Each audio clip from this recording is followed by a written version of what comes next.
Hello and welcome back. I am Rama Krishnan and this is my channel Raise Your Vibe with Rama.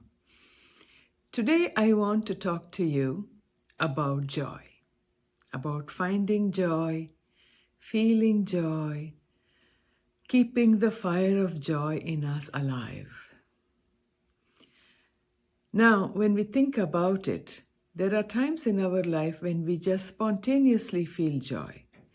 It might be because the weather outside is great, or we are with our loved ones, or we are just feeling relief from pain, or some struggle is over, or some success has manifested. Feeling joy in these times is normal, natural, spontaneous for human beings because we are wired to feel joy when the circumstances around us are conducive, are favorable to us. So we don't have to talk about those occasions of joy when it happens spontaneously. But I would like to talk about finding joy in difficult times. When the news outside, when the news inside our life, whether it's the macrocosm or the personal life, when the news is hard and tough, when we are in pain, we are in the midst of struggle, then because of the fact that we are only wired for conditional joy, conditional happiness, the wiring automatically shuts down the window of joy. And we feel terrible, sad, and we feel that there is no choice but to feel sad. How do we create joy in difficult times? That's the topic I want to focus on. So think about it. In difficult times, we can't just pretend that things are all right and say, oh, it's all going to be okay. That's not positivity. That's not real joy. That's pure denial. You deny what is there and then you're going to be happy. But that's not real happiness. That's false happiness. But let us talk about joy. At the deepest level, human beings are always capable of feeling joy. But the problem is that because we are in this binary state inside of us of either everything is going well and I'm happy, or things are not going well and I'm not happy. We don't have a third position inside of us, but it is possible. Think about it. Now, when you are on your computer or your telephone, as you know, you have one window open on the computer or on your phone. There's one tab open, but you don't have to close that tab. You can keep that tab open and you can open another tab. You can keep that window on your computer open and click on another tab and open it and look at something else. It is the same thing with the internal world. We don't have to shut down our happiness or sadness. We don't have to shut anything down. We can keep that open because it is going to be open when you are going through a tough time or when a loved one is going through a tough time. Of course, there is a part of us that is feeling bad, feeling sad, feeling troubled. And we leave that alone. We understand it. We have and hold that sentiment in a bubble of compassion. Then we decide we want to open other tabs as well. And this is possible.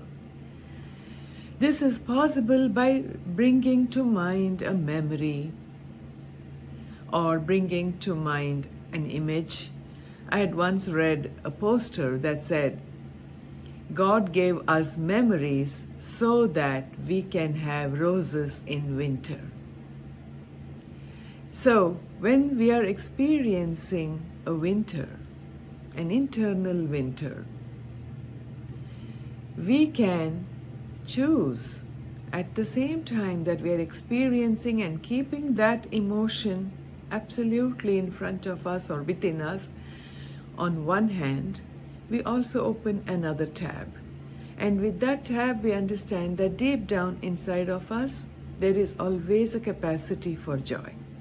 We can take out an old memory. Nowadays, all the photographs are on our phones. We can just scroll through something and go and remember and feel grateful and say, you know what, I had such an amazing time last year when I visited this place. Or when my friend came over, we had such a nice time. Maybe we took a selfie together. We can look at that and we can smile. The challenge for most of us is holding two opposite emotions at the same time. But that's the training we have to do. We have to train in holding that which is for now the truth, that right now we are going through a tough time, and then there is something that is unchanging inside of us. Deep down inside of us, there is joy. Spiritual teachings tell us, the Hindu teachers called it Ananda, that there is bliss inside of us, deep inside of us. Joseph Campbell talks about following your bliss. So many different teachers tell us. In the Bible, it talks about the kingdom of heaven being within us. Yes, even when we are going through hell, so to speak, in our life, the kingdom of heaven is always there. Question is, can we train ourselves to open that tab even while we keep this closed?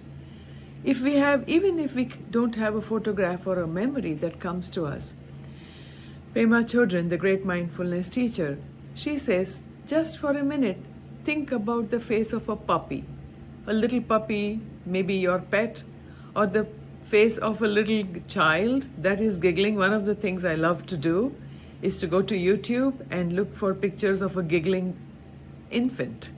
And there are so many children just laughing. Children, babies especially, they have a way of giggling for no reason and they keep laughing and laughing. And when you see that, in spite of the fact that you are feeling sad and troubled, you start to smile. You can't help it. This is the way it is.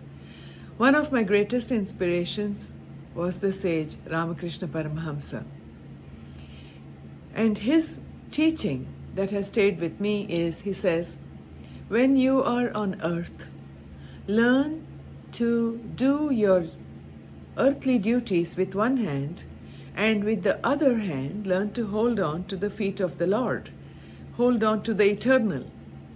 And he says, when your life on earth is over, with both your hands you can hold the feet of the Lord.